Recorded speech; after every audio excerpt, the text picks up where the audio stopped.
No escape. Bonjour,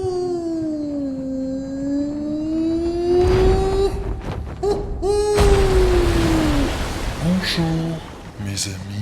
Hello. Welcome back to the channel. Today we are diving deep into one of the most beautiful, emotional, and unforgettable games that I have ever played, and that is Clair Obscur Expedition 33. This isn't just another review. This is going to be a long, unfiltered, spoiler-heavy, shredding breakdown of a game that I believe is a once-in-a-generational special. We're going to cover the combat system, the mechanics of the parry, the story, characters, and emotional stakes, and why this one broke me, the meaning behind the canvas, the Gommage, and the Dessendre family, the two endings, what they truly say about grief and memory, and of course my personal thoughts, because this one really stuck with me. So grab a drink, maybe a tissue or two, and let's talk about what I can now confidently call one of my favorite games of all time.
So let's start with the gameplay. Expedition 33 is a turn-based RPG at first glance, but it's got a secret weapon, and that is the parry and dodge system.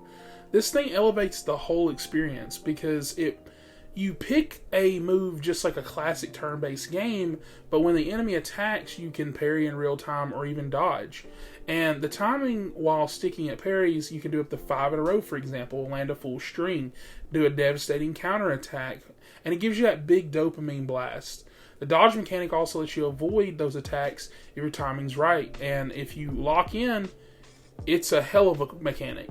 Every boss fight means something narratively. Every parry feels like you're pushing back against something bigger than just a health bar. It's like if Persona 5 had a baby with Sekiro. Static, turn-based, but laced with active, satisfying rhythm that keeps you emotionally invested. This emotional powerhouse was made by Sandfall Interactive, a French indie team.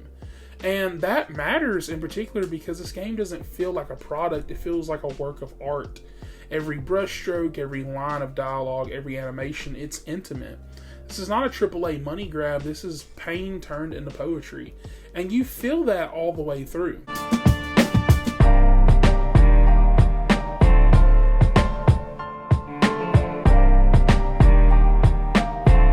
I'm not that fond of water.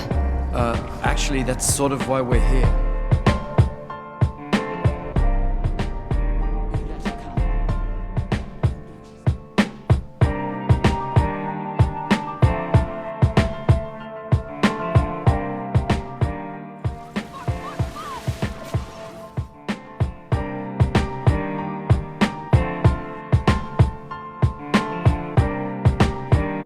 Now let's talk about the story because yes, like I said before, there are going to be full story spoilers ahead, and so with that, you guys have been warned. So the premise is kind of grief mating the world.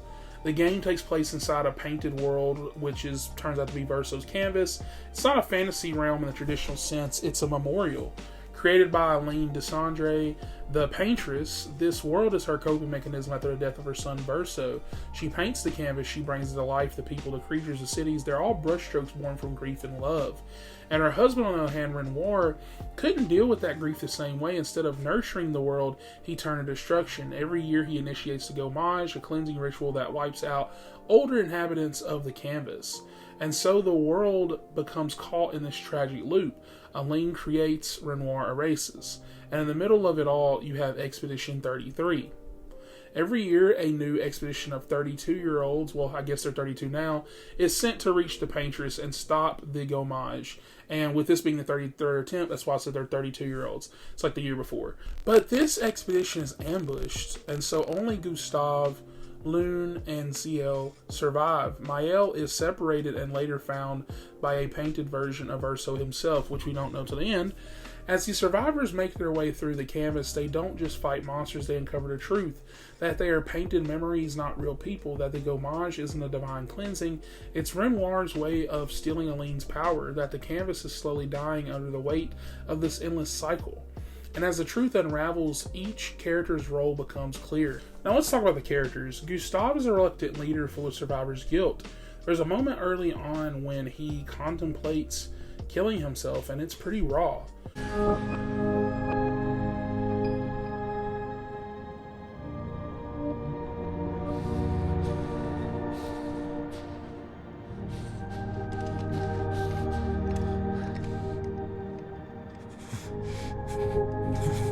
Lune is logical, grounded, skeptical, but she's the one who connects most deeply to the purpose of the canvas.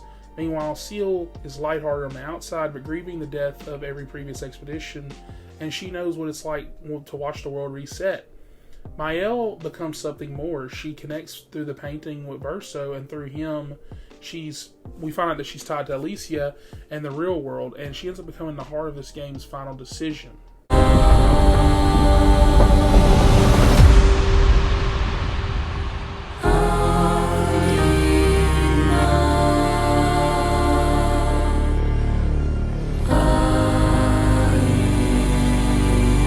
So, the Gommage is an emotional metaphor. It's more than a purge, it's a metaphor for emotional repression. Renoir believes that the only way to survive grief is to erase it. But Aline keeps painting, keeps remembering, keeps creating. And that clash of creation versus erasure is the central theme of the game. Eventually, the group reaches Aline, aka the Paintress, and she's not a god, she's a mother, a broken one. She's still painting, she's still aching, and Renoir's plan is exposed. The Gommage was not for the canvas, it was to keep Aline in a state of grief, because in her grief, she's powerful. He could steal that power by keeping her trapped in the cycle, and so now, it's up to you and the team. You get two endings. First, you have Maëlle's ending, which is to repaint the world. You choose to preserve the canvas. Maëlle repaints it, bringing back the fallen companions, breathing life into the world that's newly painted. But it's a fake world. This is the path of healing through memory. Pain exists, but so does beauty. The exhibition does live on, but it's bittersweet, but also kind of hopeful, except not for Verso. Meanwhile, Verso's ending is more of a let go. You choose to end it. Verso, the boy whose death began it all, chooses to let the canvas go. He disappears, truly dies, and along with him the canvas fades. And this is the path of closure. Aline wakes up in the real world, surrounded by unfinished paintings, alone but free, and no more illusions, just acceptance of this family trying to get a past their grief.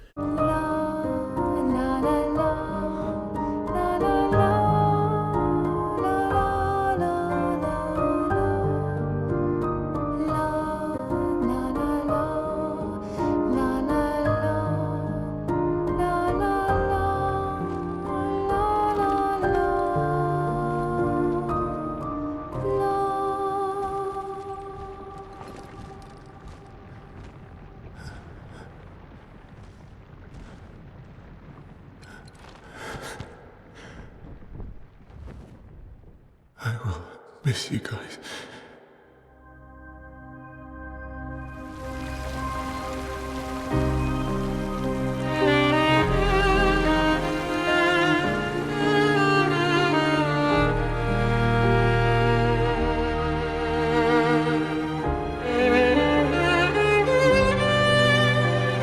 And so I'm gonna be honest with you, this game crushed me emotionally.